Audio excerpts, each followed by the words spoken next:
সুপ্রভাত সবাইকে। রান্না করব মাশরুম। মাশরুমগুলো এগুলো চাষ করা, আমি চাষি থেকে নিয়েছি, বাজারে কিনতে পাওয়া যায় এরকম। এনিওয়ে এগুলোকে আমি মাঝখান দিয়ে একটু কেটে নেব, কেটে নিয়ে একটু গরম জলে একটু সাধারণ সিদ্ধ করে নেব, not exactly boil, just steam.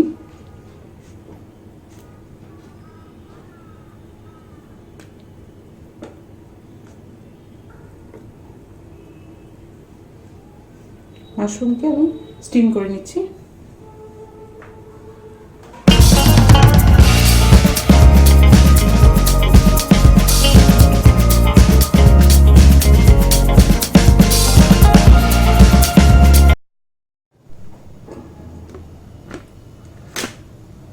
মাশরুমটাকে আমি এবার একটু স্টিম করে নিই।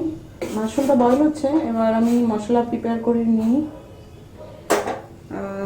আদা আমি কুচি করে কেটে নিয়েছি, অলমোস্ট 1 ইঞ্চি মতো, আর লঙ্কা এগুলি পেস্ট করে নেব।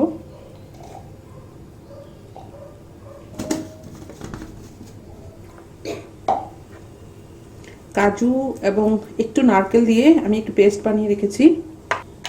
এই হলো আদা লঙ্কা পেস্ট। দো আমি নারকেল এবং কাজু পেস্ট ইউজ করছি, বাট স্টিল আমি এটাকে একটু স্পাইসি বানাবো।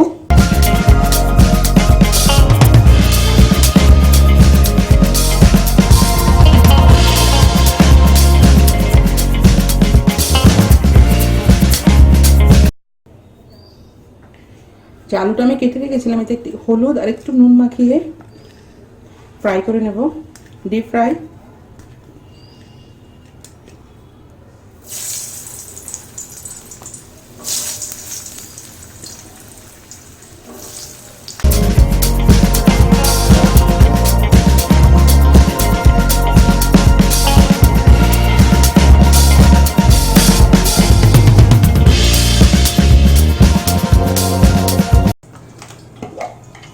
আদা আর লঙ্কা পেস্ট তার মধ্যে দেব।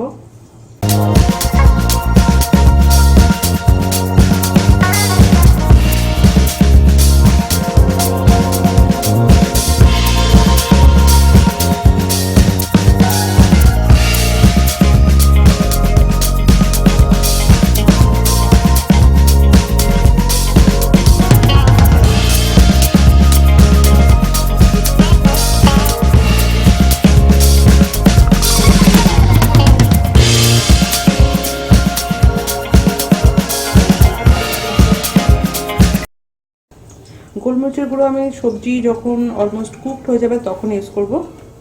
এখন এতটুকুই, আলুটা ফ্রাই হয়ে যাক, তারপর মাশরুম ফ্রাই করব।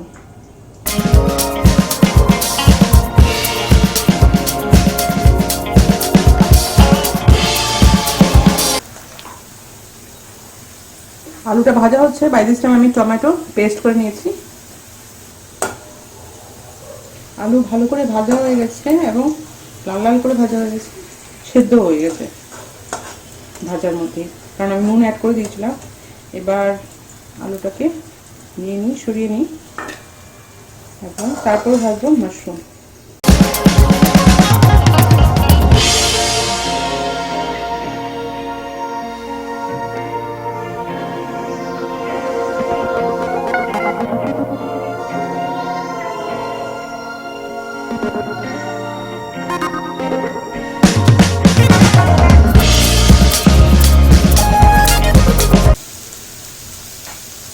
মাশরুমগুলো ভালো করে ফ্রাই করতে হবে, অলমোস্ট 10 মিনিট ডিফারেন্সে,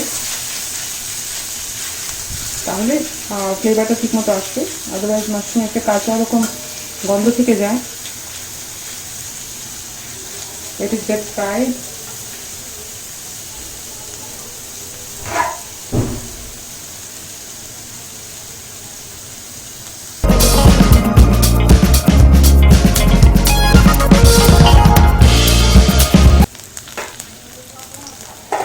মাশরুমগুলো ভাজা হয়ে গেছে, উঠিয়ে নিই।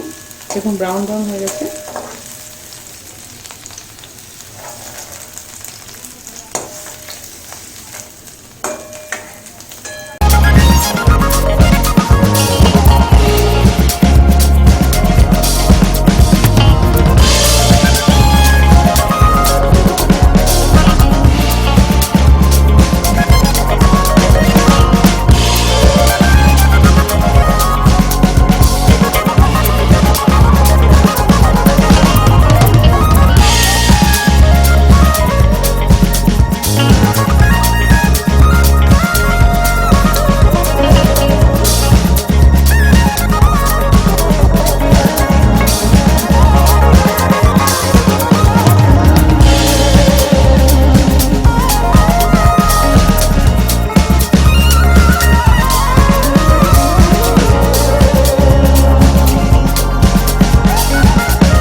দুটো গ্রিন চিলি দিয়ে দিই।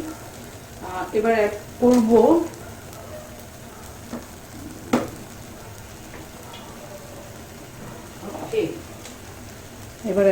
গরম মশলা পাউডার।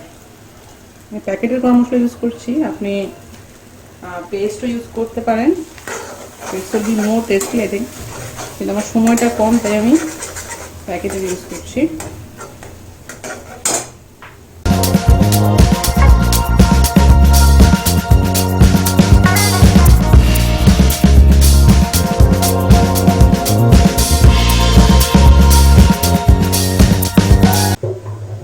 এবার অ্যাড করব একটু গোলমরিচের গুঁড়ো। ব্ল্যাক পেপার পাউডার আমার কাছে রেডিমেড আছে প্যাকেটের। এবার মাশরুমটা অ্যাড করা যায়।